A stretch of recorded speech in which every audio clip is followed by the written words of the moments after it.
Yep. Here we are. Hebrews chapter 11. Now faith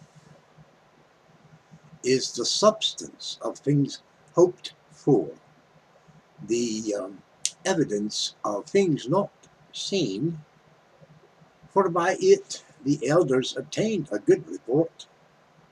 Through faith we understand that the worlds were framed by the word of God, so that things which are seen were not made of things which do appear.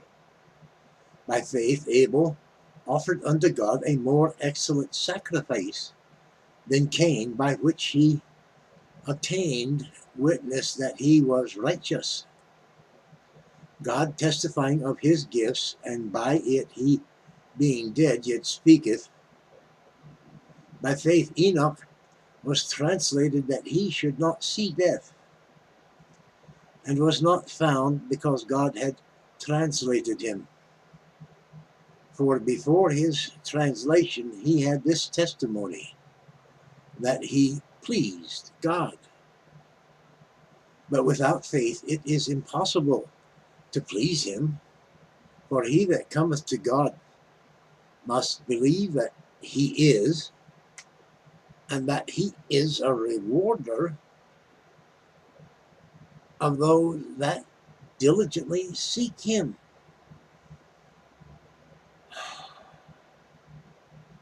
By faith Noah, being warned of God of things not seen as yet, moved with fear, prepared an ark to the saving of his house, by the which he condemned the world, and became heir of the righteousness which is by faith.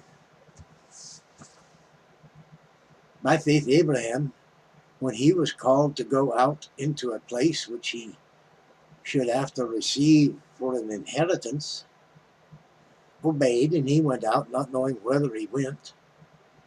By faith he sojourned in the land of promise, as in a strange country, dwelling in tabernacles with Isaac and Jacob, the heirs with him of the same promise.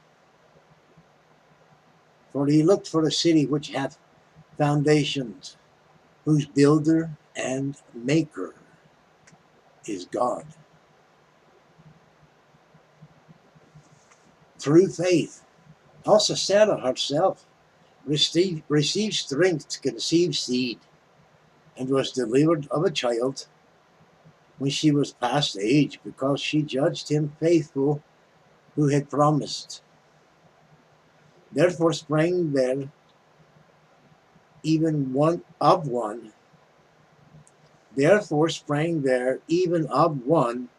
and him as good as dead, so many as the stars of the sky in multitude, and as the sand which is by the sea shore, innumerable. These all died in faith, not having received the promises, but having seen them afar off, and were persuaded of them, and embraced them, and confessed that they were strangers and pilgrims on the earth. For they that say such things declare plainly that they seek a country. And truly, if they had been mindful of that country from whence they came out, they might have had opportunity to have returned. But now they desire a better country, that is in heavenly. Wherefore God is not ashamed to be called their God, for he hath prepared for them a city. By faith Abraham, when he was tried, offered up Isaac, and he that had received the promises offered up his only begotten son, of whom it was said, that in Isaac shall thy seed be called, accounting that God was able to raise him up even from the dead, from whence he also received him in a figure. By faith Isaac blessed Jacob, and Esau concerning things to come. By faith, Jacob, when he was dying, blessed both the sons of Joseph and worshipped, leaning upon the top of his staff. By faith, Joseph, when he died, made mention of the departing of the children of Israel and gave commandment concerning his bones. By faith, Moses, when he was born, was hid 3 months of his parents, because they saw he was a proper child, and they were not afraid of the king's commandment. By faith, Moses, when he was come to years, refused to be called the son of Pharaoh's daughter, choosing rather to suffer affliction with the people of God than to enjoy the pleasures of sin for a season, esteeming the reproach of Christ greater riches than the treasures in Egypt, for he had respect unto the recompense of the reward. By faith he forsook Egypt, not fearing the wrath of the king, for he endured as seeing him who is invisible. Through faith he kept the Passover and the sprinkling of blood, lest he that destroyed the firstborn should touch them. By faith they passed through the Red Sea as by dry land, which the Egyptians essaying to do were drowned. By faith the walls of Jericho fell down, after they were compassed about 7 days.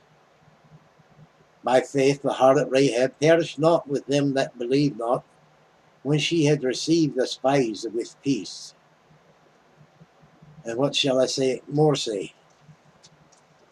For the time would fail me to tell of Gideon, and of Barak, and of Samson, and of Jephthah, of David also, and Samuel, of the prophets, who through faith subdued kingdoms, wrought righteousness, obtained promises, stopped the mouths of lions, quenched the violence of fire, escaped the edge of the sword, out of weaknesses were made strong, waxed valiant in fight, turned to flight to fight the armies of the aliens.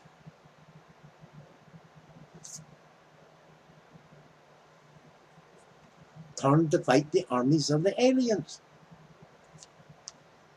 Women received their dead raised to life again, and others were tortured, not accepting deliverance, that they might obtain a better resurrection. And others had trial of cruel mockings and scourgings, yea, moreover of bonds and imprisonment. They were stoned, they were sawn asunder, were tempted, were slain with the sword.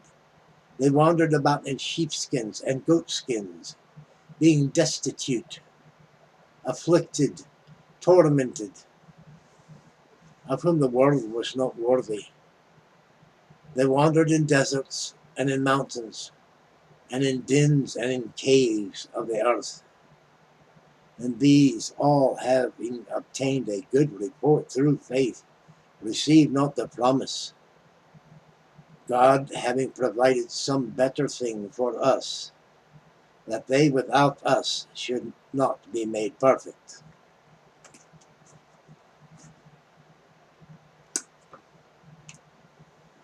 That concludes Hebrews chapter 11.